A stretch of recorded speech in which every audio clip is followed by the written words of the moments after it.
लाडक्या बहिणींना राखी पौर्णिमा आणि रक्षाबंधनच्या मनापासून मी शुभेच्छा देतो। सगळ्यांना मनापासून धन्यवाद देखील देतो। आज रक्षाबंधन आज महाराष्ट्रामध्ये बहीण भावांचं नातं जे आहे अधिक घट्ट करणारा हा उत्सव आहे, हा सण आहे। आणि संपूर्ण महाराष्ट्रामध्ये नाही देशभरामध्ये रक्षाबंधन हा सण मोठ्या उत्साहामध्ये सगळे साजरे करतात। तिथं आपण धर्मवीर आनंद दिघे साहेबांच्या आनंद आश्रमामध्ये आहोत आणि मला त्या जुन्या आठवणी ज्या आहेत त्या देखील या ठिकाणी डोळ्यासमोर दिसत आहेत। हजारो लाडक्या बहिणी आमचे गुरुवर्य दिघे साहेबांना या राखी पौर्णिमेच्या दिवशी राख्या बांधायला यायच्या।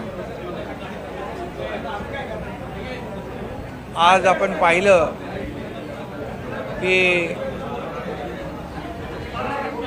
मी सकाळपासूनच पाहतोय,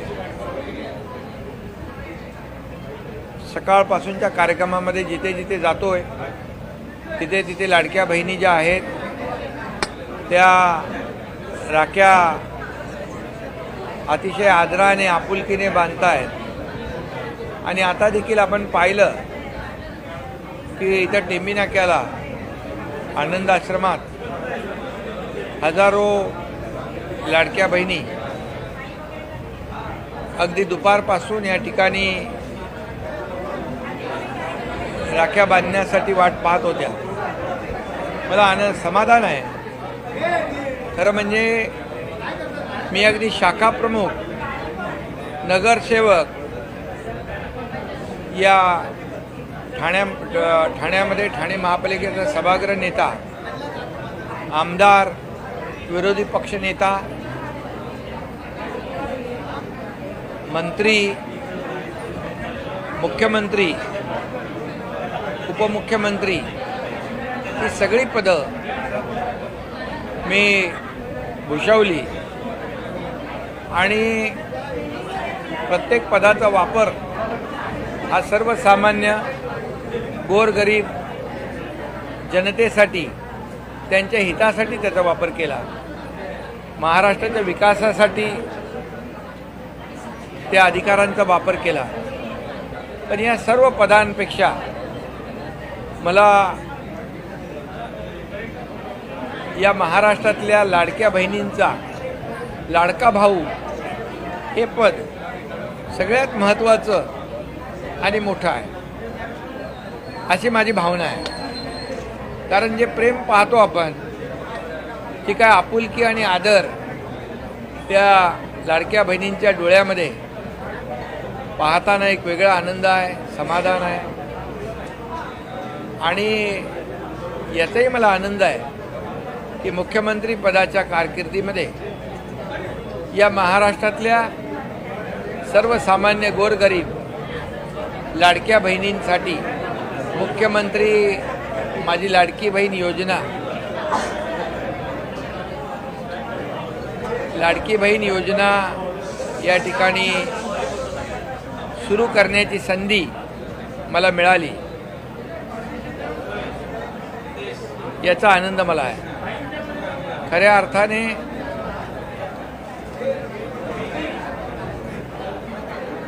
अनेक लाडक्या बहिणींनी एकत्र येऊन छोटा मोठा व्यवसाय देखील सुरू केला।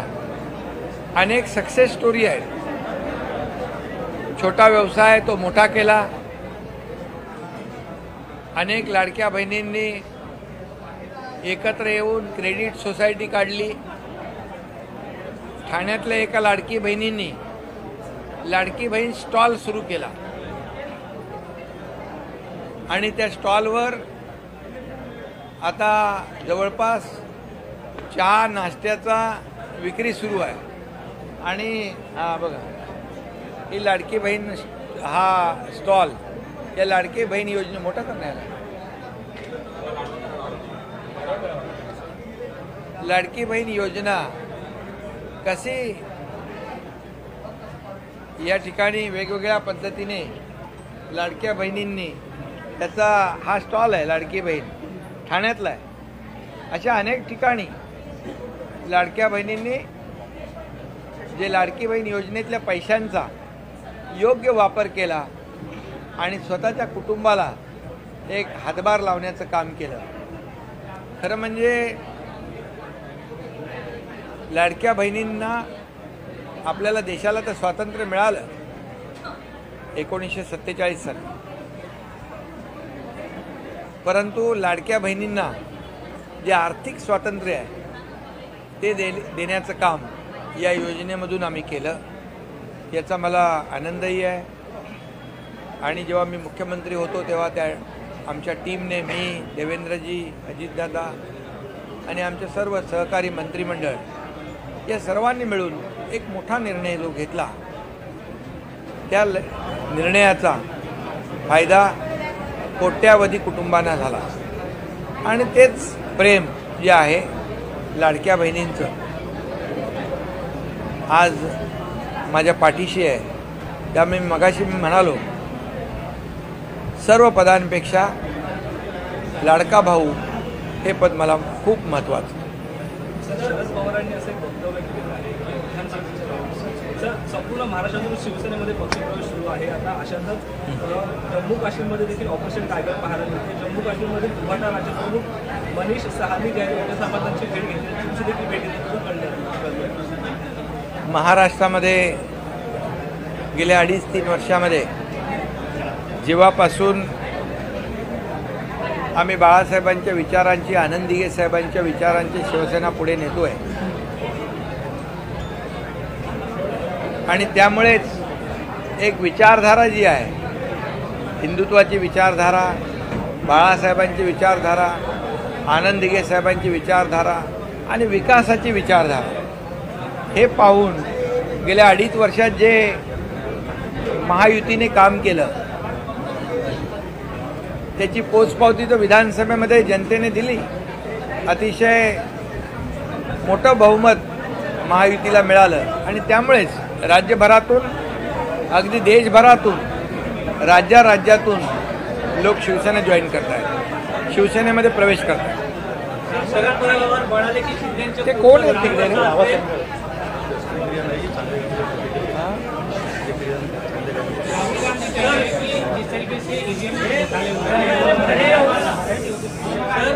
शरद पवार म्हणाले की शिंदेचा पुढचा रस्ता कसा असेल लवकरच अंदाज येईल असं वक्तव्य केलं. शरद पवार साहेब ज्येष्ठ नेते आहेत, अनुभवी नेते आहेत. त्यामुळे खरं म्हणजे आमची जी काही वाटचाल आहे, मार्ग जो आहे तो बाळासाहेबांच्या विचारधारेचा आहे, विचारांचा आहे, त्याचबरोबर विकासाच्या विचारांचा आहे. आणि मी कुठे गेलो होतो परवाच्या दिवशी दिल्लीमध्ये, आदरणीय प्रधानमंत्री महोदयांना भेटलो, गृहमंत्री महोदयांना भेटलो. त्यामुळे आमचा मार्ग अगदी वाटचाल सरळ आहे. आमची चाल आणि ती सरळ आहे, तिरकी वाटचाल आमची नाही. त्यामुळे मी आज काही कोणावर टीका करू इच्छित नाही, पण विचारधारेशी आम्ही जोडलो गेलेलो आहे आणि विचारधारा आणि विकास याची आम्ही सांगड घातलेली आहे. त्यामुळे आमचा मार्ग अतिशय स्पष्ट आहे आणि त्या मार्गाने आम्ही जातोय. त्याच मार्गाने पुढे चालत राहणार, या महाराष्ट्राचा विकास करत राहणार. बाळासाहेबांचे, दिघे साहेबांचे विचार संपूर्ण महाराष्ट्रभर पोचवत राहणार. इतर पक्षांनी केलेलं आहे 160 जागा निवडून देतो, गॅरंटीसह 2 जणांना भेटलो आहे असं शरद पवार म्हणाले. आता बघा, हा गौप्यस्फोट कोणी केला? पवार साहेबांनी. त्यामुळे मगाशीच मी म्हणालो की पवार साहेब ज्येष्ठ आहेत, परिपक्व नेते आहेत. त्यामुळे ते कोण माणसं भेटले त्यांचं नाव त्यांनाच माहीत असेल. त्यामुळे हा प्रश्न पवार साहेबांनाच तुम्ही विचारला पाहिजे. यात म्हणायला नको म्हणून त्यांनी त्यांची भेट जी आहे ती राहुल गांधींना घालून दिली असं देखील त्यांनी म्हणलं. असं नाना पटोले म्हणतात की राहुल गांधींना कोणी 2 जण जयंती भेटायला आलीच नव्हते, आले नव्हते. असं नाना पटोले म्हणतात. म्हणजे महाविकास आघाडीमध्ये किती वाकडे तिकडे मार्ग आहेत, आमचा मार्ग सरळ आहे. ईव्हीएमच्या विरोधात सोमवारी जे काही विरोधी पक्ष आहेत त्यामध्ये मोर्चा काढणार आहेत आणि जो काही राहुल गांधी यांनी सांगितलं की घोटाळा महाराष्ट्रामध्ये झाला होता अशा प्रकारचा सवाल ते करत आहेत. काँग्रेसचं सगळं जे काही त्यांचे पक्ष आहेत तुमच्या पक्षाचे मोर्चा काढणार. खरं म्हणजे हा एक प्रकारचा महाराष्ट्रातल्या तमाम लाडक्या बहिणींचा, लाडक्या भावांचा, लाडक्या शेतकऱ्यांचा अपमान आहे. महाराष्ट्रातल्या तमाम जनतेचा अपमान आहे. कारण त्यांनी आम्हाला मतदान केलं, या महायुतीने काम केलं म्हणून, अनेक योजना आणल्या म्हणून, या राज्याचा विकास केला म्हणून. आणि जेव्हा राहुल गांधींचं एक ठरलेलं आहे की जेव्हा ते जिंकतात तेव्हा ते EVM चांगला आहे म्हणतात, निवडणूक आयोग चांगला आहे म्हणतात, मतदार याद्या चांगल्या आहे म्हणतात, जेव्हा ते हरतात तेव्हा EVMवर आरोप करतात. खरं म्हणजे हे एक प्रकारचा केविलवाना प्रयत्न आहे. आणि मी एवढंच सांगेन, जेव्हा लोकसभेमध्ये त्यांना खूप मतं मिळाली, त्यांचे खासदार महाराष्ट्रातून 30-31 आले, त्यावेळी त्यांनी EVMबद्दल एक चकार शब्द काढला नाही. इतर राज्यात जेव्हा जिंकतात, कर्नाटकमध्ये, तेलंगणामध्ये, तेव्हा काही बोलत नाहीत. जेव्हा हरतात तेव्हाच बोलतात, हरतात तेव्हाच आरोप करतात. आणि मी एवढंच सांगतो, आता बिहारच्या निवडणुकांना ते घाबरलेले आहेत. बिहारच्या निवडणुका ते हरणार आहेत. आणि त्यामुळे हे एक प्रकारचं रडगाणं, किंबहुना एक प्रकारचं ग्राउंड तयार करण्याचं काम ते, किंबहुना तो केविलवाना प्रयत्न करत आहेत.